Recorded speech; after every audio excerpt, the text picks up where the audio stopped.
하나님 말씀 보겠습니다.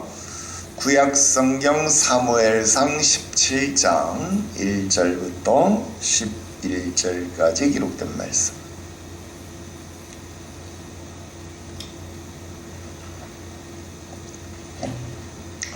구약성경 사무엘상 17장 1절부터 11절까지 기록된 말씀.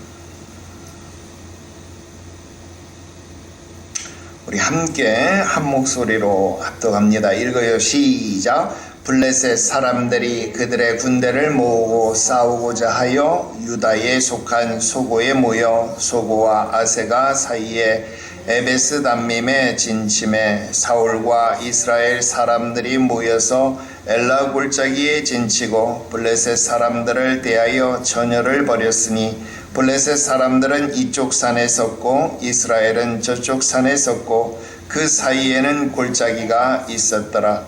블레셋 사람들의 진영에서 싸움을 도두는 자가 왔는데 그의 이름은 골리앗이요 가드 사람이라. 그의 키는 6규빗 한 뼘이요 머리에는 노투구를 썼고 몸에는 비늘 갑옷을 입었으니 그 갑옷의 무게가 놋 5,000세겔이며 그의 다리에는 놋 각반을 쳤고 어깨 사이에는 놋 단창을 메었으니 그 창자로는 배틀채 같고 창날은 철 600세겔이며 방패든 자가 앞서 행하였더라.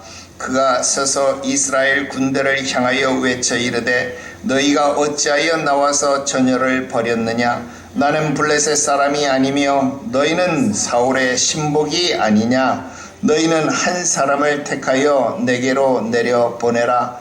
그가 나와 싸워서 나를 죽이면 우리가 너희의 종이 되겠고 만일 내가 이겨 그를 죽이면 너희가 우리의 종이 되어 우리를 섬길 것이니라. 그 블레셋 사람이 또 이르되 내가 오늘 이스라엘의 군대를 모욕하였으니 사람을 보내어 나와 더불어 싸우게 하라 한지라. 사울과 온 이스라엘이 블레셋 사람의 이 말을 듣고 놀라 크게 두려워하니라. 아멘. 할렐루야. 오늘 계속해서 사무엘상 강의 49번째 시간이 되겠습니다. 오늘 말씀의 제목은요, 그가 조롱하는 소리, 이렇게 말씀의 제목을 정했습니다. 여러분, 이제 우리는요 성경에서 가장 유명한 이야기, 다윗과 골리앗이라고 하는 그 유명한 이야기를 공부하게 됩니다. 그 이야기가 기록된 내용이 이 사무엘상 17장의 이야기입니다. 여러분, 그래서일까요? 여러분, 사무엘상 17장은요 사무엘서를 통틀어서, 그러니까 사무엘상, 사무엘하, 여러분 이 사무엘서를 통틀어서요 가장 긴 절수를 보유하고 있습니다. 한번 보세요. 58절이에요. 여러분, 58절까지 기록되어진 가장 긴 절수를 가진 장이 사무엘상 17장이다라는 것입니다. 여러분, 그만큼 긴 스토리를 가진 정말로 긴 장의 이야기다라는 뜻이 되겠죠. 자, 그러면 이렇게 긴 장, 긴 스토리를 가진, 긴 분량을 가진 이야기다라는 거예요. 그런데 여러분, 우리는 다윗과 골리앗 그런 이야기를 하면 그냥 머릿속에 딱 떠오르는 메시지가 있어요.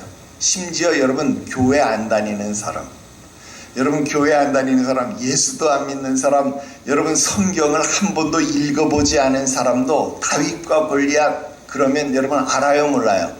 그냥 알아요. 그리고 설교를 한 번도 안 들었는데 심지어는 다윗과 골리앗 이야기를 모르는데도 불구하고 다윗과 골리앗 이야기하면 벌써 이 설교의 이야기, 이 설교의 메시지를 벌써 다 알고 있어요. 어떤 이야기입니까? 다윗은 꼬마고 골리앗은 어떤 사람? 거인이다, 자이언트다. 여러분 이거를 알고 있어요. 그런데 이 소년 꼬마가 이 자이언트를 물맷돌을 가지고 돌멩이를 가지고 휙휙휙 하다가 팍 돌리니까 이마에 돌멩이가 딱 꽂혀가지고 그 골리앗이 거인이 죽었다. 여러분 이런 이야기. 그러니까 여러분 아무리 꼬마라고 할지라도 아무리 작은 사람이라고 할지라도 아무리 보잘것없는 사람이라고 할지라도 믿음의 결기를 가지고 도전한다면 나아간다면 담대함으로 덤빈다라고 한다면 불가능이란 없다. 못할 것이란 없다. 여러분 이런 메시지로 여러분 믿는 사람이건 믿지 않는 사람이건 성경을 읽은 사람이건 읽지 않은 사람이건 여러분 다윗과 골리앗에 대한 이야기 여러분 이 설교의 메시지는요 모르는 사람이 없어요. 너무나도 다 안다라는 거예요. 여러분 사무엘서에서 가장 긴 절수를 가진 이 성경을 우리는 너무나도 간단하게 너무나도 모르는 사람이 없이 여러분 이 메시지들을 우리는 해석해내고 있다. 좀 이상하지 않아요? 그렇게 긴 성경의 이야기를 그렇게 간단하게 그렇게 누구나가 다 해석해낼 수 있는 성경의 이야기이겠느냐 하는 것입니다. 과연 그렇게 간단한 이야기라면 성경이 그렇게 58절이라는 구절수를 허비해 가면서 우리에게 이야기할 거리가 되겠느냐? 그렇지 않을 것이다 라는 거예요. 그렇다고 한다면 여러분 우리가 놓치고 있는 메시지는 없겠느냐 하는 거예요. 그래서 우리에게 너무나도 익숙한 메시지인 이 다윗과 골리앗의 이야기, 여러분 그 이야기의 깊은 내용 속으로 우리가 한번 들어가 보자 하는 것입니다. 오늘 저는 여러분들에게 이 1절부터 11절까지 기록되어진 내용을 가지고 한 3가지 내용을 묵상해 보려고 합니다. 첫 번째, 위기 상황의 원인과 해석을 어떻게 할 것인가 그 이야기를 좀 살펴보려고 합니다. 여러분 1절 말씀해 보니까요 블레셋 사람들이 그들의 군대를 모으고 싸우고자 하였다 그렇게 기록하고 있습니다. 여러분 왜 블레셋 사람들이 싸우고자 했을까? 여러분 왜 블레셋 사람들이 싸우려고 했을까? 그 이유를 알아야 한다는 겁니다. 여러분 우리가 이 사무엘상 말씀 공부하면서 우리가 11장부터 어떤 이야기를 했냐면 우리가 이거 공부하면서 어느 순간부터는 머릿속에 남지 않는다. 그 이유는 배경을 모르기 때문이다. 이런 이야기 했잖아요. 그래서 이거 공부할 때 배경을 같이 공부하는 것이 필요하다. 그런 이야기 하면서 우리 지금 계속 배경을 같이 공부해 오고 있다 하는 겁니다. 자, 마찬가지로 지금 이 17장 1절 말씀도 블레셋 사람들이 싸우고자 해서 군대를 모았다. 왜 싸우고자 했을까? 여러분 이유를 알지 못하면 이 문제가 안 풀리죠.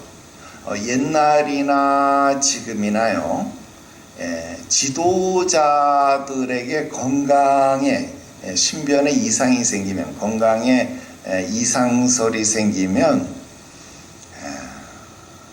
전쟁이 생겨날 수 있어요. 여러분 국가안보에 아주 중요한 이슈가 됩니다. 이번에 중국에서 북한 그리고 중국, 러시아 이렇게 북중러 이 3자 회담이 베이징 천안문 성루에서 열렸잖아요. 그런데 이 김정은이 앉았던 자리에 북한 측 요원들이 와서요 막 닦고 그 밑에 김정은이 혹시 머리카락 한 올이라도 흘렸을까봐 머리카락 막 줍고 혹시 침을 뱉었으면 침도 막 닦고 흔적을 지우느라고. 그거 안 봤어요? 그러고 있다 이 말. 그리고 예전에 1기 트럼프 집권 시기에 여러분 트럼프 만나러 베트남 갔잖아요. 하노이 가는데 기차로 막 이렇게 60시간 동안 갔잖아요. 근데 그때 가다가 기차에서 내려서 이렇게 담배를 이렇게 피는데 김여정 그 동생이 가방에서 핸드백에서 탁 크리스탈 재떨이를 꺼내가지고 이렇게 받쳐. 왜? 이 김정은이 핀 담배꽁초를 아무데나 버리면 안 돼. 문화를 잘 지켜서 공중도덕을 잘 지켜서가 아니라 여러분 그 꽁초를 버렸는데 누가 그 꽁초를 집어가서요 이 김정은의 타액을 분석을 하면요 그 타액에서 침에서요 김정은의 건강 정보가 새어나가. 그러니까 그 꽁초도 다 수집해 나가는. 어디 가서 화장실 용변 보면요 그 용변도 다 수거해 가는 거예요. 대단하지 않아요? 그래서 이 건강에 이 필요한 정보가 흘러나가면 안 되니까 그런 것들을 다 수집해 가는 거예요. 자, 그런데 어떤 일이 있었어요? 우리 지난 시간 공부했는데요. 16장 14절에 보니까 사울이 악령에 시달린다. 사울이 악령에 시달린다 라고 하는 이런 소문. 이런 소문은요. 여러분 주변 나라에 여호와의 영이 떠나고 악령이 그에게 임하였다. 그래서 악령이 그를 시달리게 했다. 여러분 이런 소문은 주변 나라에 굉장히 빨리 퍼지겠죠. 그 나라 왕이 좀 미쳤대요. 그 나라 왕이 좀 조현병이 걸렸대요. 그 나라 왕이 제정신이 아니래요. 실성을 냈대요. 여러분 이런 말들은요.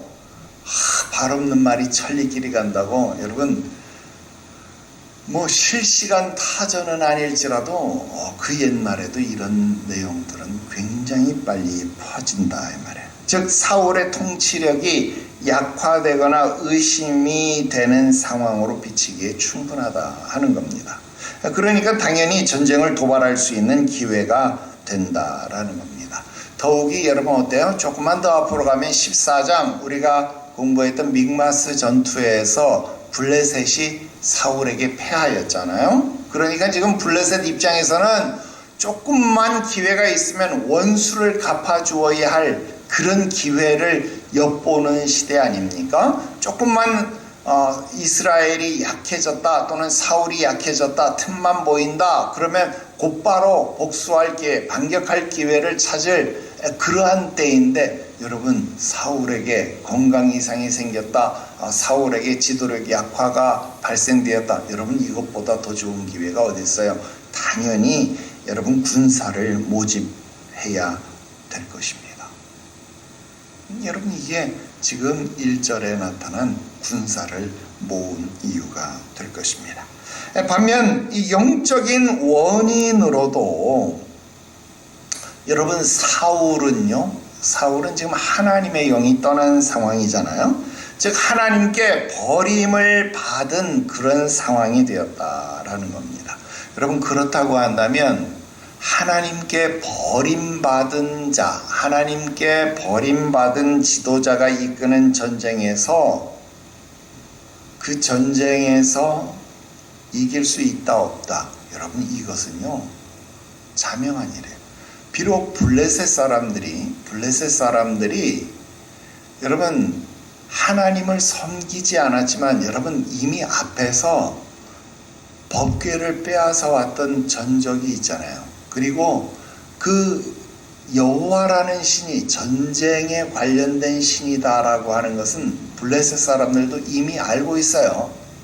그런데 그 여호와의 신이 전쟁에 관한 신인데 그 전쟁에 관한 신이 지금 사울에게서 떠났다. 그리고 악신이 그에게 역사한다라는 이런 소문을 들었을 때 여러분 전쟁의 신이 그 나라 지도자와 함께 하지 않는다.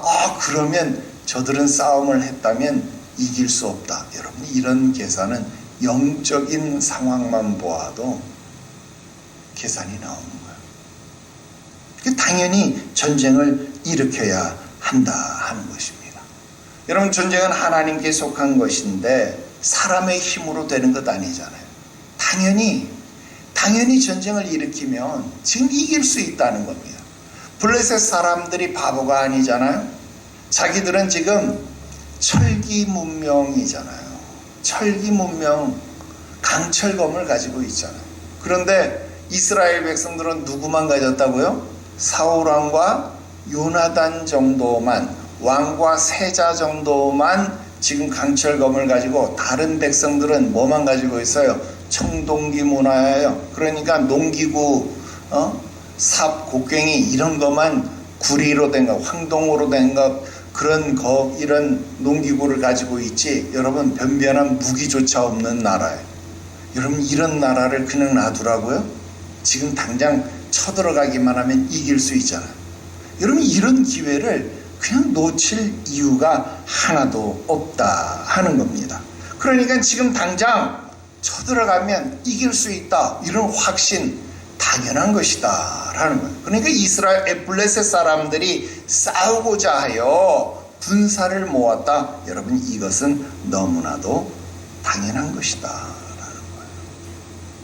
자, 그렇다고 한다면 여러분 이런 위기 상황을 어떻게 보아야 할 것이냐, 어떻게 보아야 할 것이냐. 여러분 이스라엘은 과연 하나님은 과연 이스라엘을 버리신 것이냐. 정말 블레셋 사람들이 판단하는 것처럼 지금 전쟁하면 이스라엘이 패할 것이냐, 정말 이스라엘은 하나님 앞에 버림을 받은 것이냐. 여러분 결론부터 이야기하면 하나님은 지금 이스라엘의 왕을 버리신 것이지, 그죠? 이스라엘의 왕을 버리신 것이지 그 백성을 버리신 것이 아니다라는 거예요. 그렇다면 지금 이 전쟁을 승리로 이끌 수 있는 새로운 인물을 등장시킬 수 있다라는 거예요. 지금 이 위기 상황을 반전시킬 수 있는, 이 위기 상황을 역전시킬 수 있는 새로운 인물을 등장시킬 수 있는 기회가 되기도 한다라는 겁니다. 그렇죠? 그러니까 지금 이 위기 상황은 보기에 따라서는 위기 상황이기도 하지만 보기에 따라서는 희망 상황이다, 그렇게 말할 수 있다라는 겁니다. 자, 16장 23절 보세요. 16장 23절에 보니까 하나님께서 부리시는 악령이 사울에게 이를 때 다윗이 수금을 들고 와서 손으로 타면 사울이 어떻게 돼요? 상쾌하여서 낫고 악령이 그에게서 떠났다. 자, 아직 왕이 누구예요? 왕이 사울입니다. 아직 왕이 사울이에요. 근데 문제는 사울에게 지금 악령이 임했다는 거예요. 그러니까 적군이 오판할 수 있다는 겁니다. 자, 그런데 다윗이 수금을 타면 악령이 그에게서 어떻게 한다는 거예요? 떠난다는 거예요. 그러면 지금 아직 왕인 사울에게 악령이 남아있는 게 아니라 이 사울에게 있던 악령이 떠나가요. 그러면 이 사울은 어떻게 되는 거예요? 왕인데 악령이 없는 상태. 그러니까 왕으로서의 책무를 감당할 수 있다라는 결론이 된다 하는 겁니다. 여러분 이것이 16장이 말하는 상황입니다. 자, 그렇다면 17장의 위기 상황은요, 위기 상황이면서 동시에 희망을 말할 수 있는 근거가 된다라는 겁니다. 여러분 믿음이 뭘까요? 여러분 믿음은요, 안 되는 것을 말하는 것이 아닙니다. 히브리서 11장 1절 믿음은 바라는 것들의 실상이다, 보이지 않는 것들의 증거다, 그렇게 말을 합니다. 그래요. 남들은 보지 못하고 남들은 듣지 못하고 남들은 말하지 못하는 것을 보는 사람, 듣는 사람, 말해 줄 수 있는 사람, 그 사람이 누굽니까? 믿음의 사람이다 라고 하는 겁니다. 지금 분명 위기 상황 맞습니다. 여러분, 나라를 보아도 위기 상황 맞습니다. 가정을 보아도 위기 상황 맞습니다. 교회를 보아도 위기 상황이 맞습니다. 위기 상황이니까 적군이 쳐들어왔겠죠. 위기 상황이니까 지금 골리앗 같은 장수가 나타난 것이 맞습니다.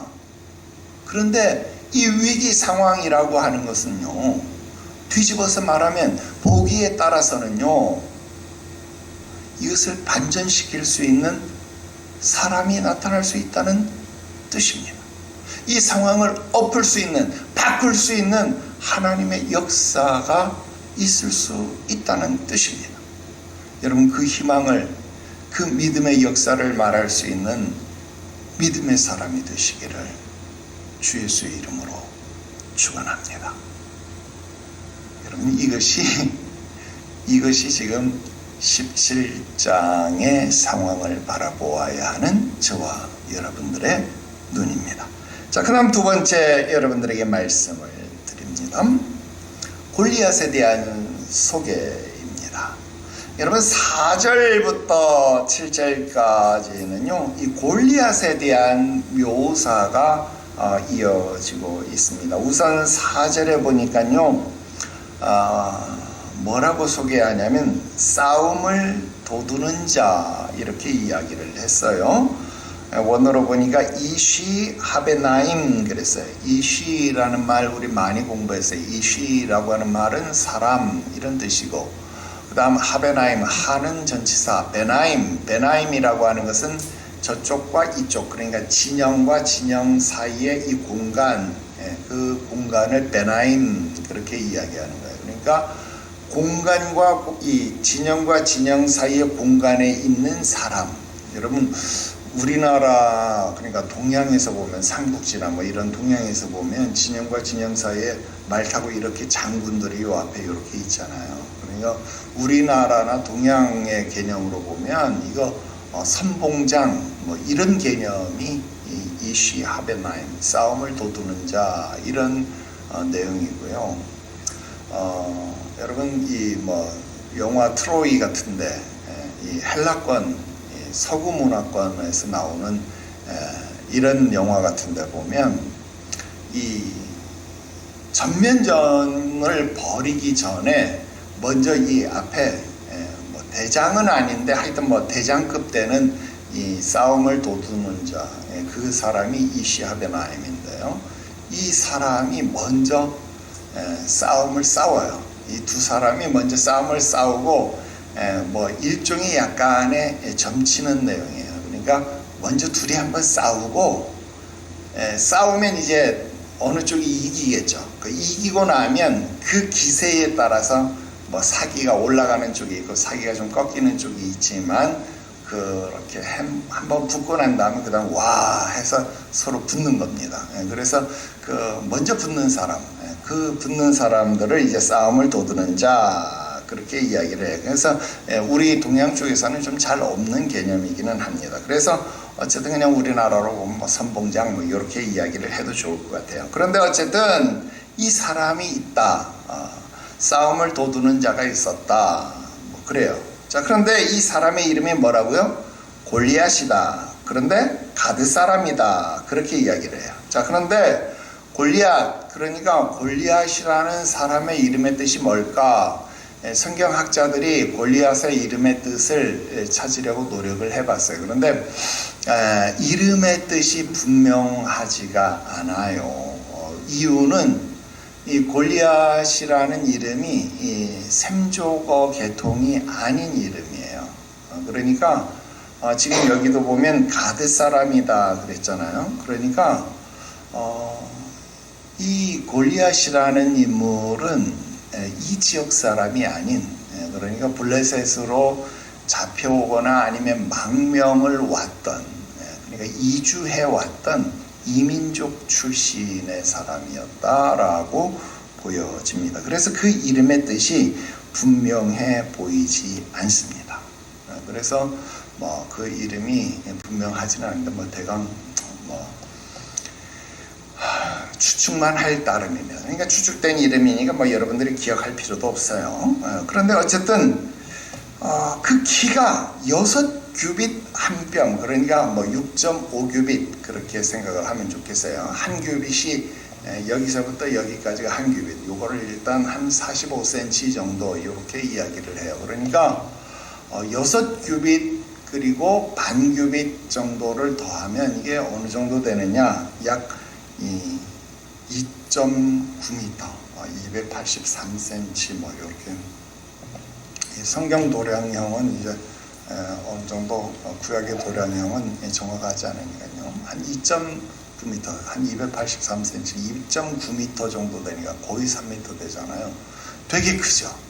되게 큰 거인이다라는 거예요. 자, 거기다가 노투부, 그러니까 구리로 된 헬멧 쓰고 비늘 갑옷, 비늘 갑옷이 이때부터 있었다. 비늘 갑옷이라면 이 구리로 된 이 지금 조각들을 계속 이렇게 덧대어서 우리나라 이순신 장군이 입은 그런 갑옷을 비늘 갑옷이라고 하는 거죠.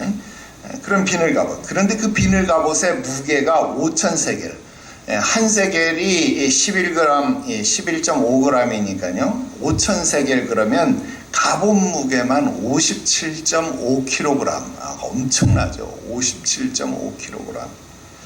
그 다음 놋 각반. 이 각반은 이제 무릎 밑에 발목까지 하는 게 각반이잖아요. 그러니까 각반. 그 다음 단창.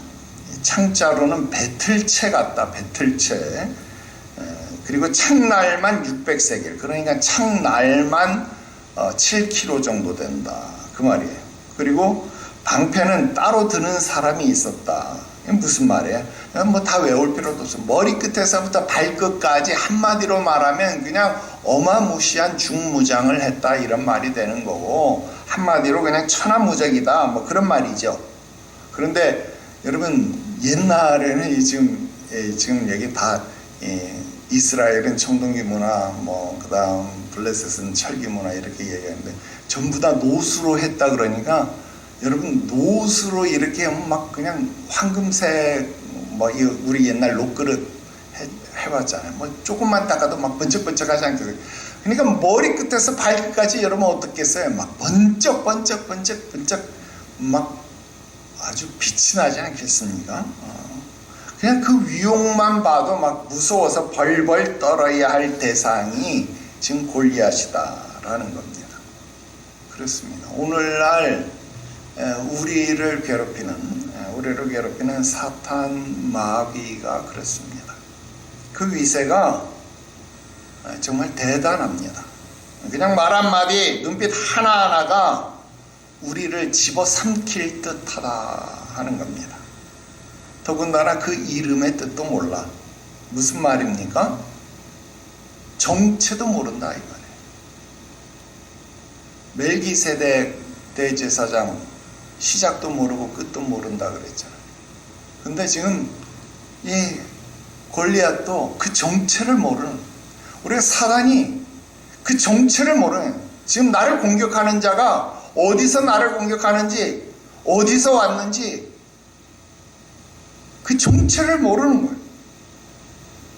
생전 듣도 보도 못한 일들이 막 여기저기서 뛰쳐나오니까 정신을 못 차리는 거예요.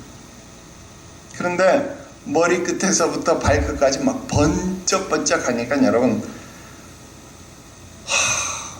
정신이 하나도 없어요.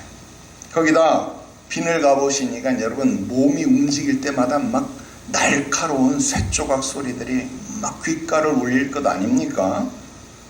정말 무서워서 정신을 차릴 수가 없을 것이다 라는 겁니다.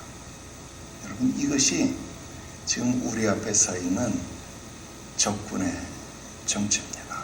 여러분 이것이 지금 그 골리앗의 모습입니다. 여러분 이것이 지금 우리를 혼을 쏙 빼어놓는, 저와 여러분들을 정신 차리지 못하게 하는 사단의 전략이다 라고 하는 겁니다. 나중에도 우리가 다시 짚어보겠지만 이 엄청난 골리앗이 작은 조약돌 하나를 가지고 여러분 그 조약돌 하나를 맞고 쓰러지는 존재 아닙니까? 그 아무것도 아닌 존재가 여러분 우리를 그렇게 두렵게 만든다라는 것입니다.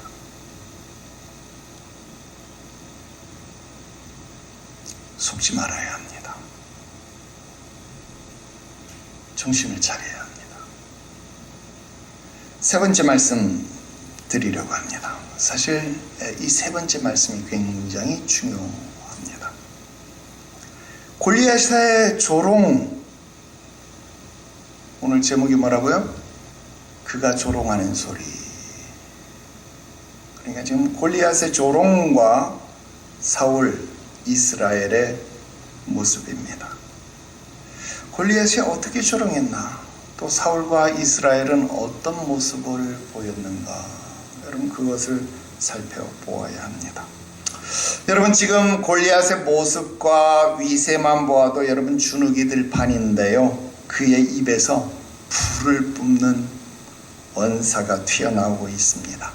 아까 4절에 골리앗을 뭐라고 소개했나요? 싸움을 도두는 자 그랬잖아요. 싸움을 도두는 자, 그게 골리앗입니다. 싸움을 도두는 자, 더 쉽게 말하면 무슨 뜻일까요? 싸움을 거는 자, 한 번 더 풀어보면 시비를 거는 자. 우리가 가만히 있는데 우리를 툭툭 건들면서 시비를 거는 자, 그 말입니다. 어떻게 시비를 거나요? 8절부터 10절까지 우리에게 시비를 거는 내용이 나옵니다. 첫 번째로 뭐라고 시비를 걸까요? 너희는 자유인이 아니라 영원히 노예가 되어서 살라. 그렇게 조롱을 한다 하는 겁니다. 잘 보세요. 8절. 나는 블레셋 사람이 아니다. 그런데 너희는 사울의 신복이 아니냐. 이렇게 말합니다. 지금 이 말의 의미를 잘 해석해야 합니다. 나는 블레셋 사람이 아닌데 너희는 사울의 신복 아니냐. 이 말입니다. 여러분 이스라엘 백성들이 사무엘에게 쫓아가가지고 조르고 졸라서 왕을 세워달라고, 우리에게 왕을 주소서, 우리에게 왕을 세워주소서, 그들이 조르고 졸라서 사울 왕을 세운 것 아닙니까? 그죠? 그런데 지금 이방인, 뒤에서 다윗이 뭐라 그래? 저 할례 없는 자가 와서, 저 할례 없는 이방인이 와서 그것도 어디서 왔는지 그 근본도 모르는 할례 없는 이방인이 와가지고 이제 막 왕정을 시작한 이스라엘 백성들을 보고 뭐라고 말하고 있어요? 야, 니들 사울의 졸개구나. 야, 니네 사울의 신복이구나. 니네 사울의 졸개구나. 하하하하. 이렇게 지금 비웃고 있다 그 말입니다. 여러분 여기서 이 신복이라고 하는 말, 원어로 보니까 에베드라고 하는 말인데요. 이 말은 노예, 종 이런 뜻입니다. 야, 너는 사울의 노예구나. 너희들 사울의 종이구나. 이런 뜻입니다. 여러분 이스라엘의 백성들이 원했던 것은 왕이 다스리는 나라, 우리에게도 다른 나라처럼 왕이 있어서 우리도 왕이 다스리는 나라의 백성이 되기를 원합니다. 나는 왕이 다스리는 나라의 백성이 되기를 원했는데, 그리고 왕이 다스리는 나라의 백성이 되는 줄 알았는데, 여러분 블레셋 사람도 아니고 블레셋에 잡혀왔거나 블레셋에 망명 왔던 자에 불과한 이 가드 사람 출신인 골리앗 눈에 보니까 지금 이 왕정 시대를 살아가고 있는 이스라엘 백성들이 어떻게 보이는 거예요? 사울 왕을 섬기는 사울의 종으로 보이더라는, 사울의 노예로 보이더라 그 말입니다. 안 그래요? 기껏 하나님이 애굽에서 바로 왕을 섬기던, 바로 왕의 노예였던, 바로 왕의 종살이를 430년 동안이나 하던 자들을 풀어놓았습니다. 자유롭게 했습니다. 자유인이 되게 했습니다. 하나님이 그 능력으로, 그 권능으로 그들을 풀었습니다. 구속하였습니다. 그래서 그들을 아무에게도 더 이상 인신이 구속되어지지 않는 법을 정하였습니다. 그것이 기업 무르는 법 아닙니까? 그것이 신의 산에서 정한 기업 무르는 법 아닙니까? 절대 너희는 누구의 종도 되지 말아라. 그것이 기업 무르는 법 아닙니까? 너희는 나 이외에 그 누구도 다른 일을 섬길 수 없다. 여러분, 그것이 하나님이 정한 법입니다. 나는 너희의 하나님이 되고 너희는 내 백성이 되리라. 그래서 하나님만이 우리의 왕이 되시는 겁니다. 그런데 그 백성이 너무나도 황당하게 우리에게 왕을 주소서, 하나님 말고 다른 왕을 주소서, 그렇게 해서 다른 왕을 세웠어요. 응? 그래서 사울을 세웠는데 하나님도 아니고 사울도 아니고 다른 백성이 와서 딱 보니, 야, 너 사울 왕의 졸개구나. 너 사울 왕의 노예구나. 이스라엘이 못 보는 것을 지금 골리앗이 조롱해 주고 있는 거예요. 그 현실을 알게 해주는 거예요. 우리는 하나님, 나는 복을 받게 해주세요. 하나님, 나 축복 받게 해주세요. 하나님, 나 돈 좀 벌게 해주세요. 하나님, 나 권세 좀 얻게 해주세요. 이렇게 해주고 있는데, 이렇게 기도하고 있는데, 우리도 아니고 돈도 아니고 그 아무것도 아닌 제 삶에 사람이 우리를 보고, 아유, 야, 너 돈의 노예구나. 너 권세의 노예구나. 너 시간의 노예구나.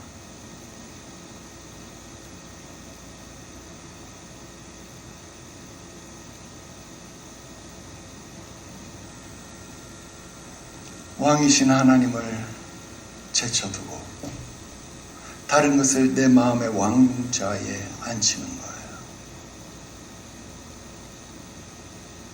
어리석지 않아요? 여러분, 그가 조롱하는 소리가 안 들립니까? 이게 너무 안타까운 거예요. 그런데 정작 골리앗이 뭐라고 말합니까? 나는 할례 없는 자인데, 나는 뭐라고요? 나는 블레셋이 아니야. 나는 할례 없는 백성인데 나는 블레셋이 아니야. 그 말은 뭐예요? 나는 자유해. 나는 지금 블레셋을 위해서 싸우고 있지만 나는 블레셋이 아니라고, 이 바보들아. 나는 자유하다고. 나는 자유인이야. 근데 너는 누구를 위해서 싸우고 있니? 너는 지금 사울을 위해 싸우고 있잖아. 너는 사울의 노예잖아. 나는 자유해. 나는 자유인인데 너는 노예구나. 여러분, 그가 조롱하는 소리가 지금 이것이다라는 거예요. 여러분, 정말 어이없죠? 어이없는데도 얼마나 지금 정확한 지적입니까? 그가 조롱하는 이 소리 속에서 성령의 음성이 들리지 않습니까? 그다음 두 번째로, 그가 조롱하는 소리는, 야, 니들은 왕을 선택하는 기준도 없구나. 그렇게 조롱하는 겁니다. 자, 9절에 뭐라고 말합니까? 야, 니들이랑 나랑 싸우자. 싸워서 이기는 자 마음대로 하자. 응? 내가 이기면 니들이 나 섬기고, 니들이 이기면 내가 너들 섬길게. 그렇게 말해요. 야, 니들 어차피 왕의 종으로 살기를 그렇게 원해서 애굽에서도 왕의 종, 여기서도 사울의 종. 그러면 지금 나랑 한판 붙어서 싸우자. 응? 그래서 내가 이기면 니들 내 종 해라. 니들 이기면 내가 니들 종 할게. 응? 야, 니들 어차피 왕을 선택하는 기준이 없잖아. 그럴 거면 지금 가위바위보를 하든 아니면 싸워서 이기든 그 무슨 상관이냐? 야, 그럴 거면 뭐하러 피 흘리면서 싸워? 그냥 차라리 니들 중 한 명만 나와. 그래서 나랑 1대1로 붙어. 그래서 우리 딱 한 명만 딱 싸워서 그걸로 딱 단판 승부를 짓자. 그리고 난 다음에 우리 이 싸움 끝내자. 여러분 지금 이렇게 말해요. 여러분 우리 이거 어디서 봤어요?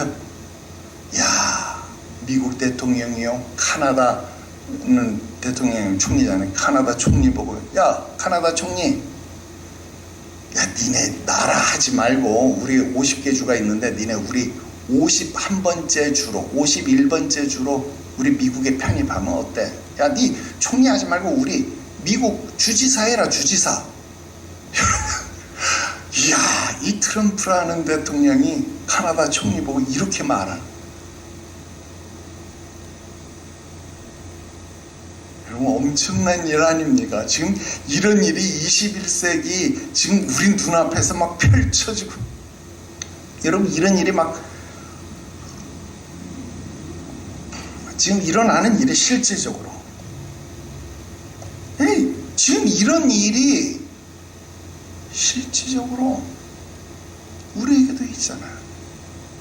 여러분들이 왕으로 섬기는 기준이 도대체 뭡니까? 하나님을 왕으로 섬기는 기준이 뭐예요?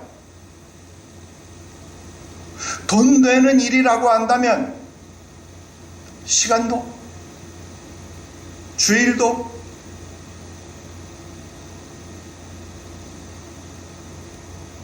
그냥 달려가는 거잖아요.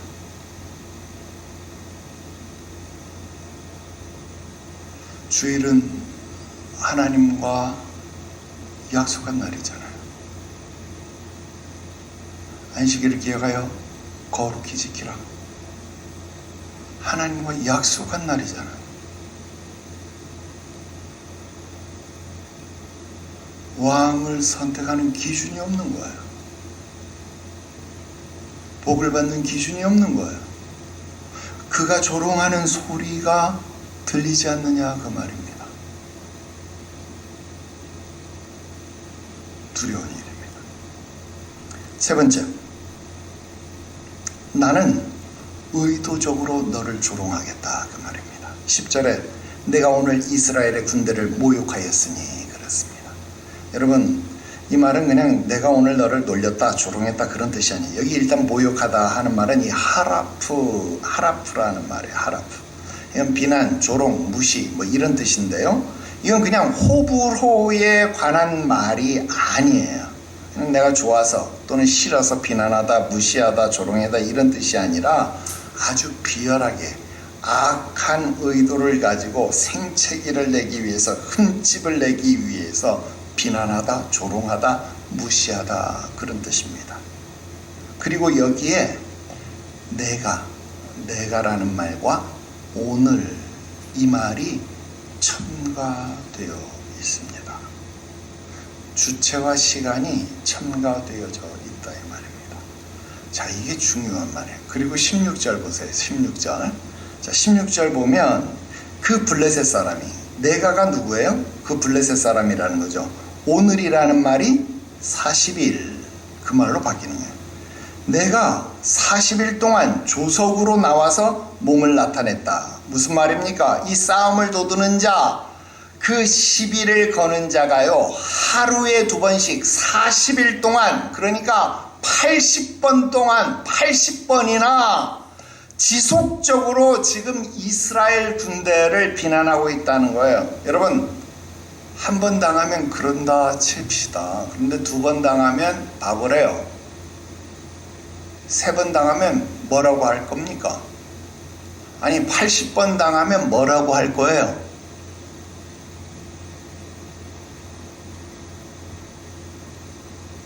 지금 사울과 이스라엘은요, 가스라이팅을 당하는 것 같아요.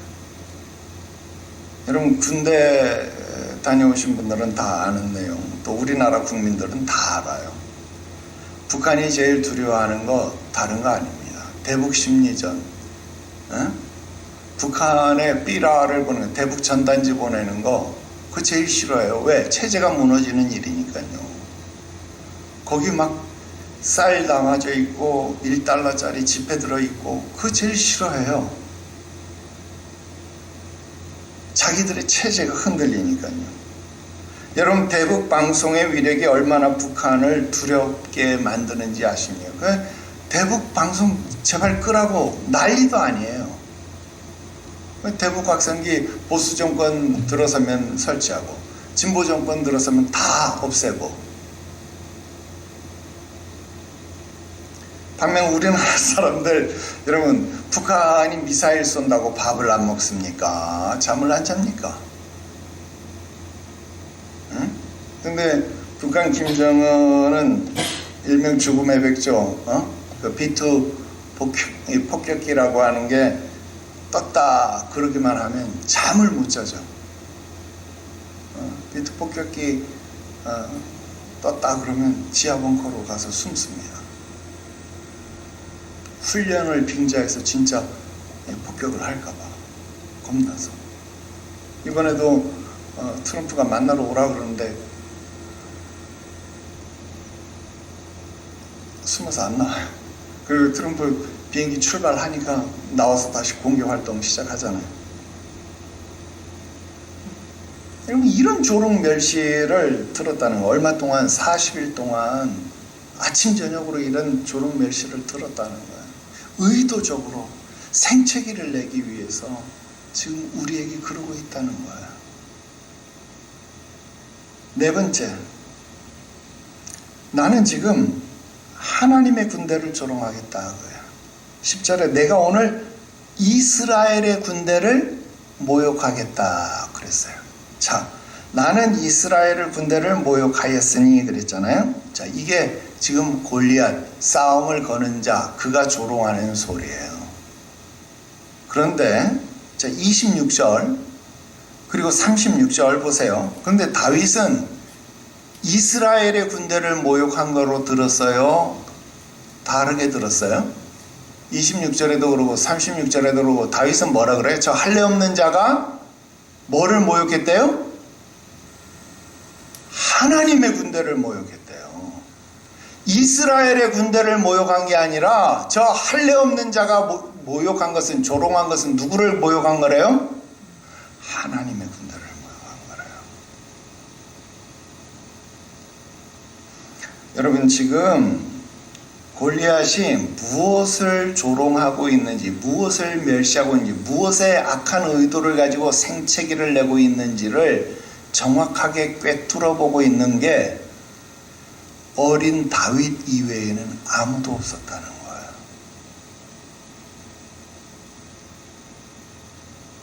여러분, 이게 심각한 겁니다. 내가 공격당하고 있는데 지금 내가 어디에 화살을 맞고 있는지 그걸 모르는 거예요. 그러니 가슴 칠 일 아닙니까? 지금 무슨 일이 벌어지고 있는지 아무것도 모르는 거예요. 왜? 하나님의 영이 떠나 있으니까 분별이 안 되는 거예요.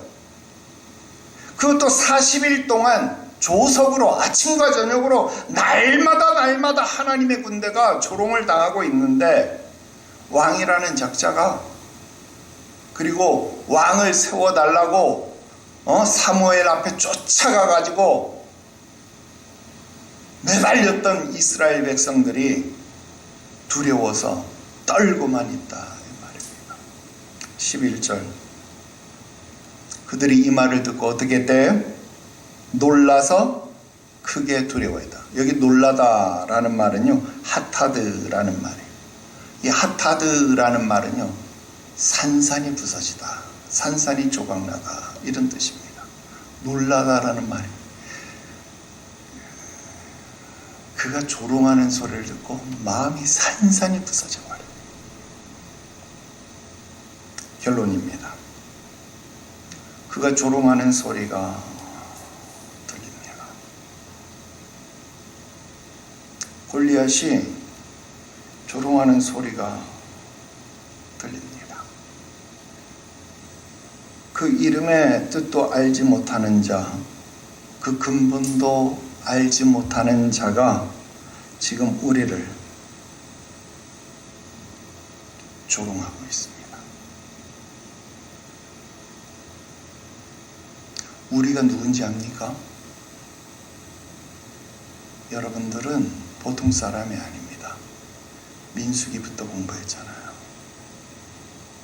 여러분들이 누구냐면 하나님의 산 호렙에서요, 하나님의 군대로 재편된 자들이지 않습니까? 하나님의 군대로 재편되어서 계수된 자, 숫자를 센 자들이다 이 말이에요.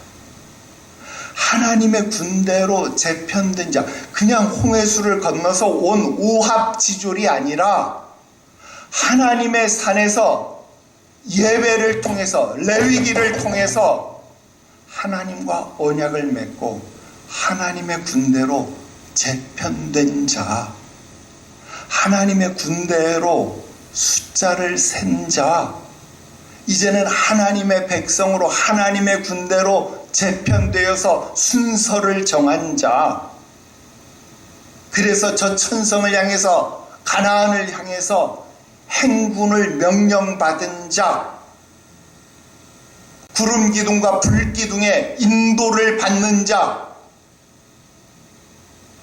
그래서 요단강을 건넌 자, 에베네셀의 증거를 얻은 자, 신앙의 기념비를 세운 자,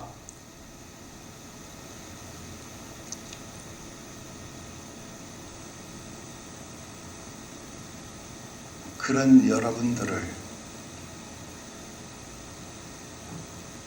지금 저 근본도 모르는 골리앗이 조롱하고 있습니다.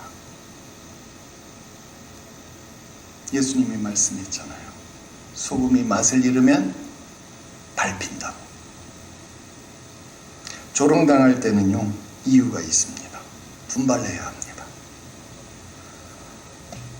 일어서야 합니다. 힘을 길러야 합니다. 지금 위기 상황 맞습니다. 1절에 말했습니다. 위기 상황이지만 희망 상황을 말할 수 있어야 합니다. 희망 상황을 들을 수 있어야 합니다. 희망 상황을 말할 수 있어야 합니다. 여러분들은 보통 사람이 아닙니다. 여러분들은 제자 삼는 교회에서 그렇게 제자로 훈련된 사람들입니다. 그 조롱을 참지 마십시오. 그 조롱을 이겨낼 수 있습니다. 다윗처럼 분개하십시오. 다윗처럼 만군의 여호와의 이름으로 일어서야 합니다. 그러면 됩니다. 이후의 이야기들 다음 시간에 또 배워보겠습니다. 기도 드립시다. 거룩하신 하나님 아버지, 하나님의 군대로 재편된 자임에도 불구하고 근본도 모르는 자의 조롱하는 소리에 또 어리석게 무릎을 꿇었습니다. 우리의 연약함을 용서하시옵소서. 하나님의 이름을 망령되이 부르는 자만이 아니라 하나님의 이름을 망령되이 들리게 하는 죄를 우리로 범하지 않게 하시옵소서. 주를 영화롭게 하는 삶 살기를 원하오니 언제든 어디에서든 다윗과 같은 하나님의 마음에 합한 자가 되게 하시옵소서. 주님, 오늘 주를 기쁘시게 하는 자들이 여기 있사오니 우리를 보시옵시고 우리의 손을 붙잡아 주시옵소서. 우리가 수금을 탈 때에 악령이 떠나가게 하시옵시고 하나님의 일이 이루어지게 하시옵소서. 가정마다 자녀마다 주의 전에서 하나님의 거룩한 일들이 이루어지게 하시옵소서. 거룩하신 구주 예수님의 이름으로 기도드리옵나이다. 아멘.